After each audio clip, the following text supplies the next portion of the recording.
Live and direct, Fabian AllBallTV, Friendly Fire.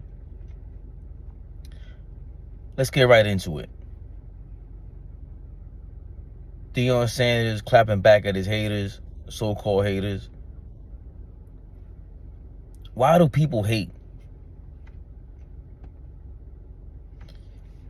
Let's get into the Deion clip where he's talking about the haters at the press conference. Someone asked him about it. I don't have a message to detractors or haters. I don't have a message.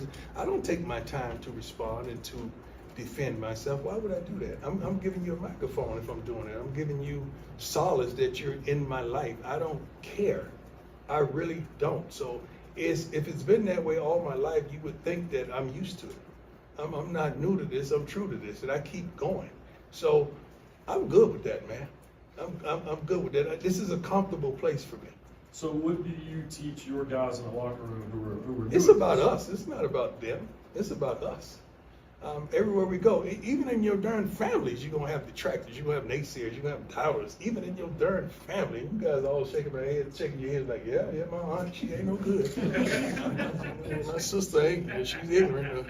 You know I'm telling the truth. It's going to be like that. God would always allow somebody to be in your path that have a disdain or dislike for you. It's up to you to keep going. I don't stop. I keep going. I don't have stop in me. Not whatsoever, man.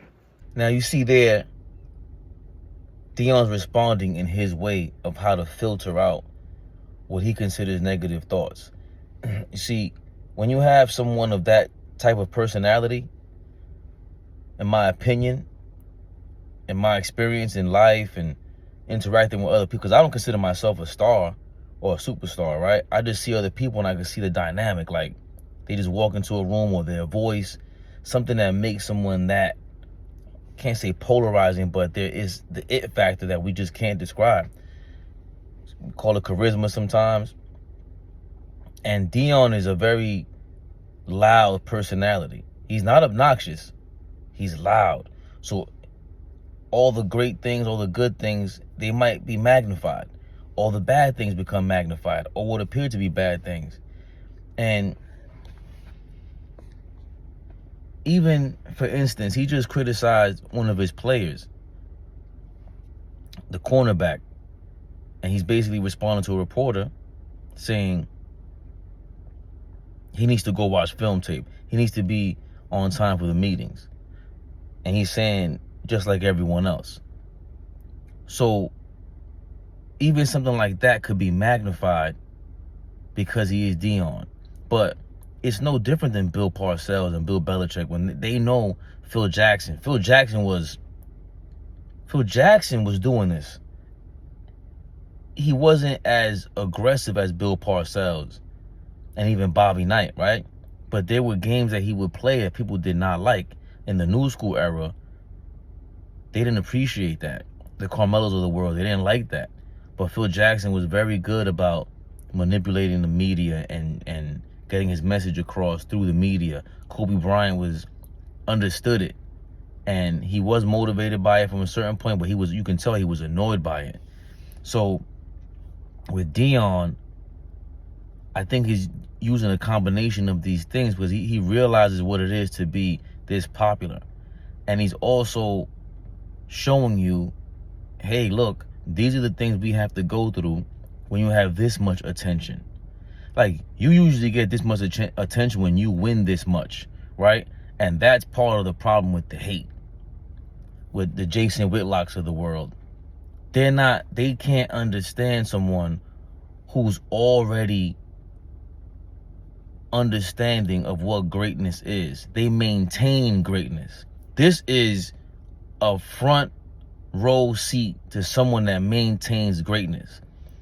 The Tom Brady's of the world, along with the Patriots and Bill Belichick, that level of success is only admired and looked up to because they had to remain consistent even after they won. They knew, okay, at a certain point, we won the championship, what's next?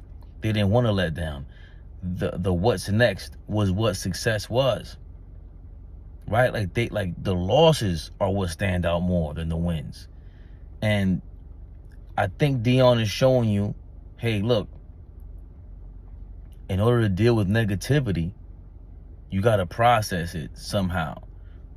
He apparently blocks it out. I don't know if he does, because one of my I tell everyone, my first favorite player ever is Deion in any sport.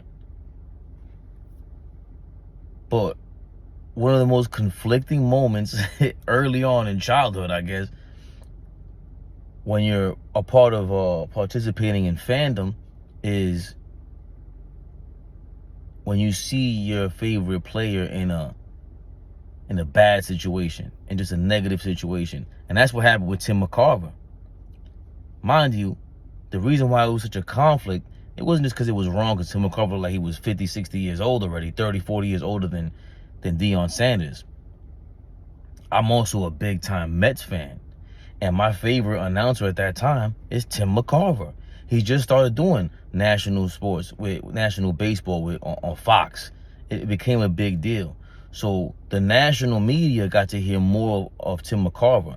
I already was spoiled with the Tim McCarver because I'm a Mets fan. Him and Ralph Kiner, to me, are my favorite baseball, broadcasting tandem. Ralph Kiner reminds me a lot of Pat Summerall, by the way. But in this clip that I'll show you, it put me, it was the first time I had to check my own idol, like my own person that I'm a fan of, in my mind, like, that's wrong. It's hard to do that when you're a fan of someone. And how would Deion process that as hate today? Would he process it? How would he process that? Would it be hate, negativity? Did he consider Tim McCarver a hater? And his response was just, I would have to believe 100%, 100,000%. His response was just wrong. You know what I mean? He's an older guy. Tim McCarver's been around baseball for so long. You just don't do that, because Deion can make a mistake as well. He shouldn't be treated that way because he's an older person that earned his stripes. I would believe that Deion is totally against that, but it's interesting to see how he processes hate. You can see there's no tolerance for it. And I think a lot of people like that. It's just the dynamic of the mind of greatness. Damn, something's in front of me. It's not inspiring me. This is not what pushes me. And I think people they don't fully understand it, because if you're the average person, you might ingest the hate differently and let it rock you. If you're the below average person, you definitely probably hate on yourself more than anything else. And Deion is obviously the total opposite of that. So the Jason, and just to cover also, why do haters hate? Why do they hate? It's not like this is new. I don't want anybody to think that this is new.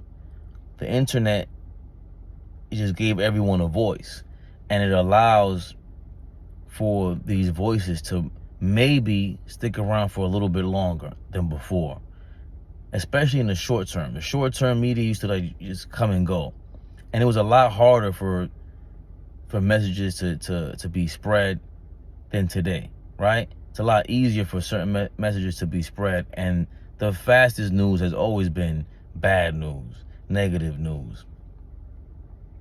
Jason Whitlock is the type of person that he's a leech when it comes to negativity. He's a leech when it comes to that point of view. He knows to talk about. He wasn't talking about Deion as much before, a year ago, right? So, not to say that he does not feel this way, it's the fact that, hey, why did you up the ante on the Deion talk? Because Deion is hot, right? On the YouTube numbers, he sees that. Well, why would I do what everybody else is doing? If everyone that praises Deion, you get lost in a bunch, because there's so many of us that are inspired by what he's doing, and we really, and I'll criticize him fairly. I will criticize him, but I'm never gonna have the fervor or the hatred that Whitlock does, because I think Deion's overall goal is to inspire the kids, and I think there's a huge responsibility that comes with that he took on. So Whitlock is getting paid for being negative. He sees some sort of redeeming value in it. Forget, all the religious talk, all that stuff is BS. You can't be religious and do that. But there is a redeeming value in being a hater, especially today, especially with this kind of internet and social media. And I also believe that people don't get paid off the hate.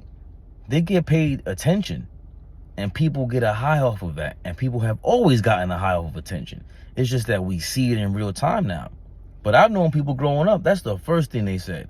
When you were kids, when you were 2, 3 years old, they said, oh, you just want attention. Oh, you're just looking for some attention. If anyone has kids out there, one of your kids always used to give you trouble because they wanted attention, right? That's what we will call it. And the other side to that is, hey, a closed mouth don't get fed, right? A closed mouth doesn't get fed. And that's just the bottom line. So whether they're negative or positive or crying or being funny as a kid, they're loud, so they're going to receive the attention. And with the Jason Whitlocks of the world, he's getting the attention that he wants.